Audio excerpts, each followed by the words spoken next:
여러분 안녕하십니까. 4월 1일이 됐습니다. 새벽입니다. 이준은 책입니다. 우리 정부의 아마추어리즘을 다시 한번 볼 수 있었습니다. 작년 한 해 동안 전 세계 주식시장에서 꼴찌를 한 나라가 바로 대한민국입니다. 전 세계 시장이 다 올라갔는데 우리만 처박혔죠. 최상목 장관, 리창용 총재, 그리고 이복현 금감원장, 또 금융위원장은 김병환이죠. 거기에 성태윤 대통령실에 있는 정책실장, 이 정도가 지금 이 나라 경제 금융 정책을 입안하는 이들입니다. 그렇다면 이 전면적인 공매도 허용은 누가 결정을 했을까요? 금융당국은 MSCI 지수에 들기 위해서였는지 이 선진 증시로 가려면 공매도를 전면 재개해야 된다고 말해왔습니다. MSCI 지수에 들기만 하면 우리 주식시장에 적어도 몇십 %는 상승을 한다, 뭐 이런 얘기도 많았죠. 그런데 과연 그럴까요? 이 공매도를 전면 도입하기 전부터 우리 증시는 지금 이틀째 폭락을 하고 있었습니다. 그리고 어제 뚜껑을 열자 코스피 공매도 재개, 이 시장은 대폭락을 했습니다. 결국 장을 열자마자 2달 만에 2,500선을 내줘야 했습니다. 3,000을 올라가도 시원찮을 판에 지금 2,500선을 다시 내준 겁니다. 제가 이 난리가 난 정치판에 주식시장 얘기를 하는 이유는 다른 데 있는 게 아닙니다. 우리나라의 주식 계좌를 가지고 있는 사람이 무려 1,400만이기 때문입니다. 두 집에 한 집은 주식을 하고 있다, 이렇게 해도 과언이 아닙니다. 우리는 엄청난 부채 공화국이면서 또 한편 빚을 내서라도 주식시장에 투자를 하는 나라라는 사실을 경제 관료들만 모르고 있는 것입니다. 다시 한번 말씀드리면 작년 3분기 말 기준으로 이 가계부채가 2,283조, 기업 채무는 2,797조, 국가 채무가 1,140조를 이미 넘었었습니다. 그러니까 이 부채를 다 합치면 작년 3분기 말 기준 국가 총부채는 무려 6,221조 원이나 됩니다. 작년 한 해 국가 채무만 121조 원 증가를 했으니 문재인 정부만 나무랄 수도 없게 됐습니다. 올해 국고채 발행 규모도 197조로 전망이 되고 있습니다. 이러니 빚을 두려워하지 않는 나라가 된 겁니다. 이런 나라에 취약한 금융시장, 외국인 손에 쥐어 흔들리는 주식시장에 지금 선진시장으로 가기 위해 공매도를 전면 도입하겠다. 그러면 결국 어떻게 될까요? 저는 트럼프가 일으킨 관세 전쟁과 함께 이 취약한 주식시장의 여파로 자칫 우리 중산층이 마지막으로 붕괴하는 게 아닐까 걱정합니다. 어제 코스피는 76.86포인트, 그러니까 3.0%가 하락을 한 2481.12포인트. 말하자면 검은 월요일이었습니다. 공매도를 전면 재개가 예고되면서 사실 우리 시장은 속죄없이 폭락을 거듭해 왔습니다. 축 떨어졌다가 약간 밋밋하게 있다가 조금 반등하다 또 축 떨어졌다가 이런 식으로 계속 하락을 해왔죠. 이러니 민심이 살아날 길이 없습니다. 제가 드리고 싶은 말씀은 바로 이 부분입니다. 민심이 살아나야 되는데 민심이 살아날 시간이 없다. 국장 대신에 한국 시장 대신에 미국 시장을 찾는 중산층이 늘고 있는 것도 그렇습니다. 자, 이제 정식 얘기를 하죠. 삼방울 불법 대북 송금 사건으로 재판을 받아야 하는 이재명이 법관 기피 신청을 지난번에 냈죠. 신진우 부장판사가, 그러니까 이화영, 김승태를 재판했던 신진우 부장판사가 예단을 갖고 있다. 이러니 나는 거기서 재판받지 못하겠다. 그래서 법관 기피 신청을 냈는데 거기에 대해서 법원에서 각하 결정을 했습니다. 그 각하 결정문을 이재명은 7차례나 수령을 하지 않고 있다가 이번에 마침내 8번째 수령을 했습니다. 수원지법 형사 13부의 8차례 송달 시도 끝에 결정문이 28일 이재명에게 전달됐습니다. 그동안 그 7차례 동안 이재명은 폐문부재 이유로 각하 결정문을 수령하지 않았다고 합니다. 그 때문에 법원은 재판 기일을 정하지 못했습니다. 무려 석 달도 아닙니다. 그 결정문 내용도 뻔합니다. 수원지법 형사 13부는 북관 인사이동으로 구성원이 모두 변경돼서 이제 기피 사유가 소멸됐다면서 이재명이 낸 재판부 기피 신청을 각하했습니다. 이재명 변호인은 이 결정문을 3월 13일과 14일 수령을 했는데 이재명에게 보낸 결정문이 계속 전달되지 않고 반송이 되자 논란이 됐습니다. 신문에 크게 났죠. 결국 이 재판제 목적으로 의도적으로 수령하지 않은 것으로 보였기 때문입니다. 논란이 증폭되자 이재명 변호인은 법원에 송달 주소 신고서를 제출했고 법원이 다시 결정문을 발송을 했습니다. 이재명이 7일 내에 이제 즉시 항고를 하지 않으면 3개월 넘게 중단이 됐던 1심 재판이 재개될 것입니다. 그런데 이 재판은 사실상 아까 말씀드린 대로 이화영과 김성태의 대북 송금 사건들과 거의 동일한 것으로서 사실상 증거조사는 거의 다 끝나 있는 사건입니다. 따라서 1심 변론은 아주 간단할 것으로 보여 이런 시간에 선고가 예상됩니다. 문제는 종범에 불과한 이화영이 1심에서 징역 9년 6월 그리고 항소심에서 징역 7년 8개월을 받았다는 사실입니다. 그런데 상반금 대북 송금의 수혜자, 다시 말해 몸통은 이재명이라고 합니다. 그러니 이미 증거조사가 사실상 끝나서 단시간에 1심 선고가 나올 수밖에 없는 이 대북 송금 사건에서 이재명에게 중형이 예상되는 것입니다. 많은 법률가들이 이번에 형은 굉장히 높을 거다. 심부름꾼인 이화영이 징역을 1심에서 9년 6월이나 받았는데 그 수혜자인 이재명이 징역을 얼마를 받을 수 있을 것 같나. 모두 다 중형을 예상했습니다. 자, 과연 이재명은 이 그물을 벗어날 수 있을까요? 이런 판에 이재명이 김만배, 남욱, 유동규 등 대장동 민간업자 5사람의 배임죄 재판에 4회 연속 증인 불출석을 했습니다. 원래 증인으로 나가야 될 기일이 나흘이 결정이 되어 있는데 그 중에 단 하루도 안 나간 겁니다. 지금 앞으로 내부는 어차피 나가야만 이 재판이 끝날 수 있는 건데 이재명은 불출석 사유서를 내놓고 나가지 않습니다. 이재명 그동안 21일, 24일, 28일 이 증인으로 출석하지 않아 과태료 300만 원, 또 다시 과태료 500만 원, 두 차례 과태료 부과를 받고도 다시 네 번째 출석을 하지 않은 겁니다. 이처럼 연이은 과태료 처분에도 이재명이 법정에 나타나지 않자 재판부는 이렇게 말했습니다. 과태료로는 더는 소환하기 어렵지 않을까 싶다. 다음 기일인 4월 7일에 출석 여부를 한 번 더 보고 증인신문 절차에 대해서 검토를 하겠다. 그러면서 이재명이 불출석 사유서를 다시 추가로 제출한 사실을 말했습니다. 재판부가 말한 불출석 사유서의 내용은 이렇습니다. 그 재판한 당일 아침에 냈다고 하더군요. 증인에 대한 기소가 여러 차례 이루어져 당대표 활동과 의정활동이 심각하게 방해받고 있다. 증인은 이 사건과 관련해서 뇌물죄 혐의로 기소되지 않았다. 증인의 입장은 자신이 피고인으로 진행 중인 대장동 재판에서 이미 밝혀져 있다. 그러니까 자신은 대장동 게이트에서 뇌물을 받아서 재판을 받고 있지는 않고 배임죄로 재판을 받고 있는데 사실 이 배임죄 민간업자들 재판에 별로 증언을 할 게 없다. 뭐 이런 취지인 것 같습니다. 자, 그러면서 재판부는 이 점을 명확히 했습니다. 대장동 민간업자의 이 재판의 주된 내용은 이해충돌방지법이다. 대장동 사업이 어떻게 결정됐고 사업 진행 전반에 대해 유동규가 보고한 내용이 어떤 것이었는지 등등을 확인하기 위해 신문을 잡은 것이다. 따라서 불출석 사유가 충분하지 않다. 자, 이재명이 네 번째 불출석을 하자 검사와 피고인들이 일제히 반발을 했습니다. 검사는 증인 이재명의 구인을 요청했습니다. 법에 불출석을 거듭하면 감치를 하거나 7일간 감치를 하거나 구인을 하도록 되어 있는데 왜 하지 않느냐. 검찰에서는 강력하게 구인을 요청했습니다. 강제로 끌고 와주세요. 증인이 불출석으로 재판부 다수 검사와 변호인, 피고인들이 헛걸음을 하게 돼서 재판이 공전에 유감이다. 법은 증인이 정당한 사유 없이 출석하지 않으면 7일 이내에 감치하게 되어 있다. 구인 절차를 밟아주시길 바란다.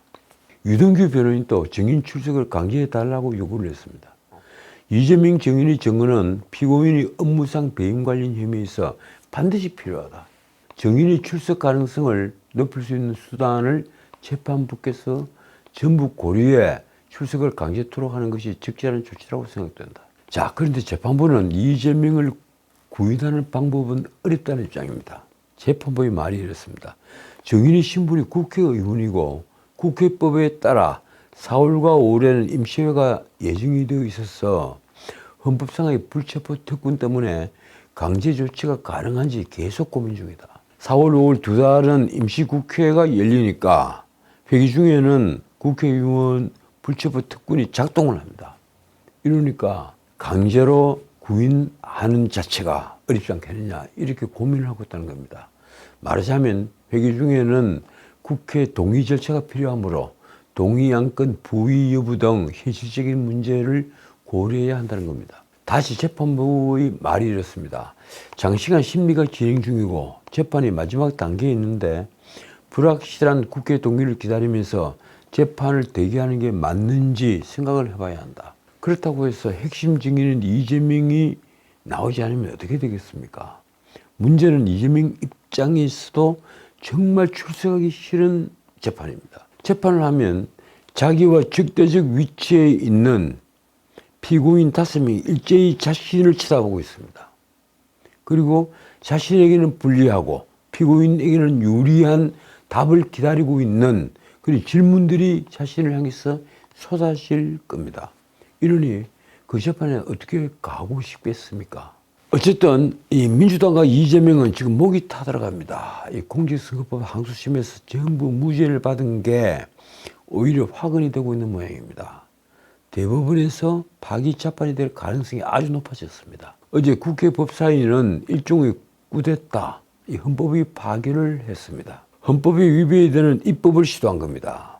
이 민주당은 31일 대통령 권한 등이 신임 헌법재판관을 지명할 수 없도록 하는 법안을 발의했습니다. 이게 과연 가능할까요? 문영배 이미순 재판관 임기가 4월 18일인데 두 재판관의 후임 재판관을 한덕수 대통령 권한 대행이 지명하지 못하게 하겠다는 의도입니다. 이 법안은 김용민 원내수석 부대표 등 14사람이 발의한 것입니다.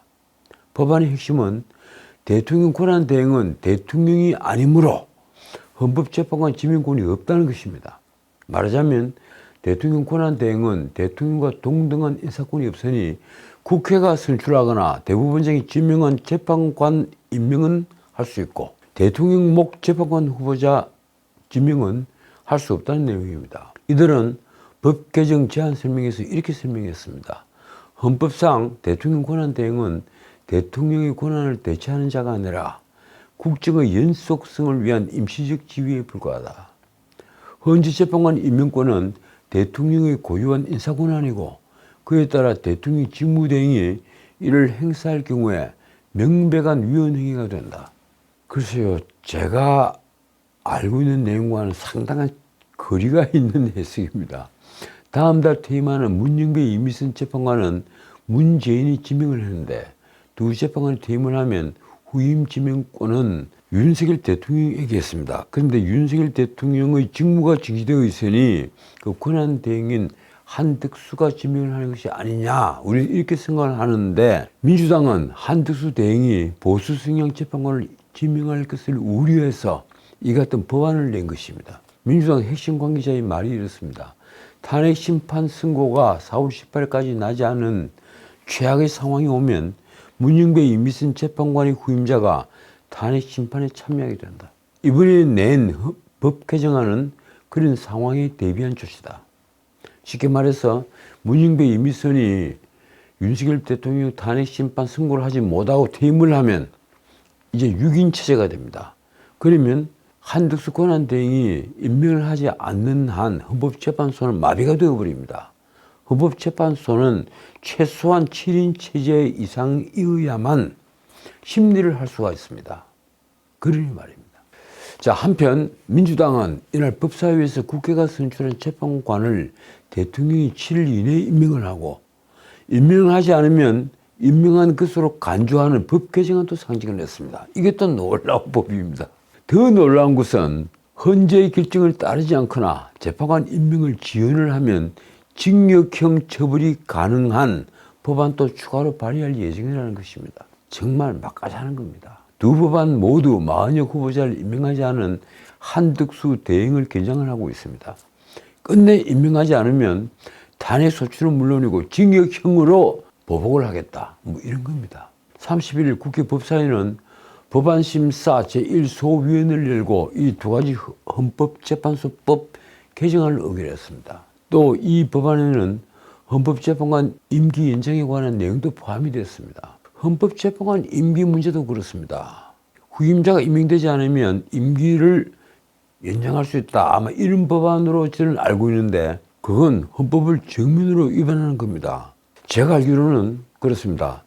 임기는 헌법에 정해져 있으니까 6년으로 딱 정해져 있습니다. 그러니까 임기를 연장하는 것은 과연 그것이 가능할까요? 법으로 연장할 수 있는 게 가능할까요? 연임하는 것은 헌법에 정해져 있습니다. 하지만 임기 연장이라는 것은 연임과는 다른 문제입니다. 어쨌든 참으로 무소불위의 민주당입니다. 숫자로 밀어붙여서 못할 게 없다. 뭐 이런 겁니다.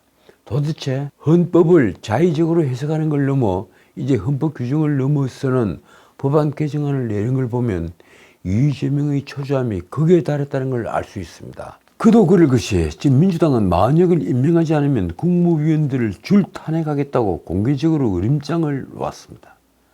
야당의 그런 줄 탄핵 경고에 국민의힘은 민주당 이재명과 의원 72명을 고발하겠다고 나섰습니다. 그래서 민주당 원내대표 박찬대는 기자회견에서 당내 초선 의원들이 말한 줄탄핵에 대한 실행 계획을 검토하지 않았다면서도 국민의힘에 대해 적반하장이라고 비판했습니다. 박찬대는 다시 내란제 프레임을 들먹였습니다. 내란 사태를 일으킨 국민의힘이 민주당 의원들을 한꺼번에 고발하겠다는 것은 내란 획책이고 제2의 계엄을 염두에 둔 발언이다. 그러나 박찬대 역시 4월 1일까지 한덕수 권한대행이 만역을 임명하지 않으면 중대한 결심을 할 것이라고 말했습니다. 그 역시 한덕수 총리와 최상목 부총리 상탄핵 추진을 시사하고 나온 것입니다. 어떻든 민주당 초선들이 30일까지 만역을 임명하지 않으면 바로 한덕수 대행에 대한 재탄핵 절차에 들어간다고 경고하면서 모든 국무위원들이 대행으로 선계됐을 때 이 만역을 즉시 임명하지 않으면 즉시 탄핵하겠다. 그래서 이른바 줄 탄핵을 예고한 것은 곧 입법 폭주, 더 나아가서 내놓고 헌법을 파괴하겠다는 것을 공식화한 것입니다. 국민의힘 권성동 원내대표는 긴급 기자회견을 열고 이렇게 말했습니다. 내각 총탄핵을 시사한 것은 국무회의를 없애겠다는 뜻으로 대한민국 정부를 전복하겠다는 것이다. 그러면서 당 차원에서 민주당 초선 의원 전원과 이재명 그리고 이 일이 배우러 보이는 김어준까지 이런 두 명을 내란 음모 및 내란 선동죄로 고발하겠다고 밝혔습니다. 여야는 논평과 SNS를 통해 서로에 대한 비방진을 이어가고 있습니다. 어쨌든 지금 민주당은 윤석열 대통령에 대한 헌법재판소 탄핵심판 선고를 앞두고 만역 임명을 압박하기 위한 총력전에 들어간 모양입니다. 박찬대는 초선 의원과는 달리 4월 1일까지 만역을 임명하지 않으면 4월 2일과 3일 한덕수 권한대행과 최상목 부총리에 대한 상탄핵을 추진하겠다는 것을 공공연하게 밝히고 있습니다. 아까 말씀드린 대로 또 상탄핵 이후에 대통령 권한대행을 선계하는 모든 국무위원에 대해서도 만역을 임명하지 않으면 즉각 탄핵으로 직무를 정지시키는 내각 총탄핵도 불사한다는 초강경 태세입니다. 그만큼 지금 민주당과 이재명은 다급합니다. 이번 기회에 윤석열을 파면해서 조기 대선을 치르지 않으면 다시 치르는 기회가 없다는 것을 너무 잘 알기 때문입니다. 다른 한편 탄핵 드라이브로 인한 민심의 역풍 가능성에도 민주당과 이재명이 초강경 대응을 공식화한 것은 윤 대통령 탄핵 심판에 대한 헌재의 고심이 장기화될 수 있다는 관측이 나오면서입니다. 다시 말해 헌법재판소가 현재 상태에서 윤석열 대통령을 파면할 가능성은, 정확히는 파면할 수 있는 가능성은 거의 없다는 게 지금 정설로 하고 있습니다. 어떻게 하든 마흔역을 임명해서 늦어도 다음 달 18일 문영배 이미선 재판관이 퇴임하기 전에 구인 체제에서 6대 3으로 윤 대통령에 대한 탄핵심판 인용 선고를 해야 한다는 것입니다. 그래서 아까 말씀드린 대로 민주당은 마흔역을 자동 임명하는 법안과 그리고 문영배 이미선이 임기를 인정하는 내용의 법안도 함께 추진하고 있는 것입니다. 그러나 헌법재판관 임기는 아까 말씀드린 바와 같이 헌법에 정해진 것으로 법률에 의한 임기 연장은 명백히 위헌입니다. 국민의힘은 내란죄로 고발함과 동시에 위헌 정당 해산 심판 청구 등을 예고했습니다.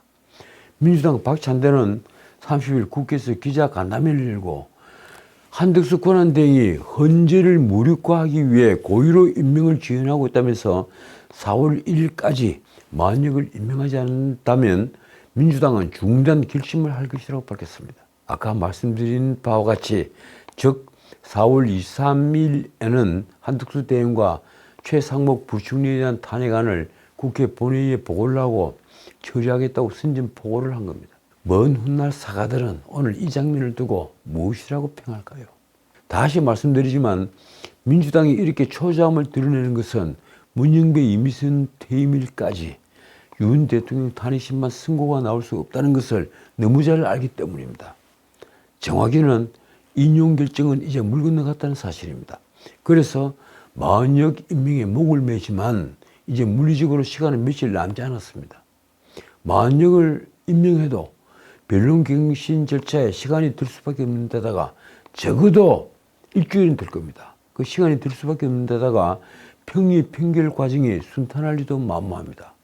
박찬대는 한덕수 권한대행은 4월 18일까지 마흔역 임명을 지연하려는 속셈이라면서 2명의 재판관이 퇴임한 뒤에 대통령 몫인 2명의 헌법재판소 재판관을 임명해 헌재 기각 결정을 만들어내리는 공작이라고 했습니다. 그러니 민주당과 이재명은 새로운 재판관을 임명하지 않아 대통령 공백 사태가 계속되는 것을 불사할 각오입니다. 자, 오늘은 여기까지입니다. 헌법재판소는 3월 24일 한덕수 권한대행에 대한 탄핵심판 선고 당시에 대통령 권한대행 탄핵소추 의결 정족수를 두고 제적 의원 3분의 2가 아닌 과반수 151명으로 판결한 바가 있죠. 따라서 민주당은 국무총리와 이후에 대통령 권한대행을 맡을 국무위원들을 모두 탄핵해서라도 마흔역 임명을 관철시키겠다는 태도입니다. 그러자 친명계 좌장 정성호는 과유불급이다 이러면서 자제를 촉구했습니다. 민주당이 심지어 헌법재판관이 임기를 연장하는 내용의 헌법재판소법 개정안까지 발의한 걸 보면 권력의 눈이 먼 게 얼마나 무서운지 알게 됩니다. 헌법재판관은 연임은 할 수 있지만 임기는 헌법에 6년으로 정해져 있습니다. 이번에 이재명이 국회 사랑제에서 만났다는 유발 하라리, 그 유발 하라리가 넥서스에서 한 말을 제가 그대로 옮기겠습니다. 포퓰리스트들은 흠잡을 데 없어 보이는 민주주의 원리를 바탕으로 전체주의적 목표인 무제한적인 권력 추구를 정당화하려는 기발한 정치적 연금술을 부린다. 이 말 자세히 한번 생각해 보십시오. 휘대의 독재자들은 그래서 탄생을 합니다. 아돌프 히틀러도 마오쩌둥, 모택동도 그렇습니다. 지금까지 전책이었습니다.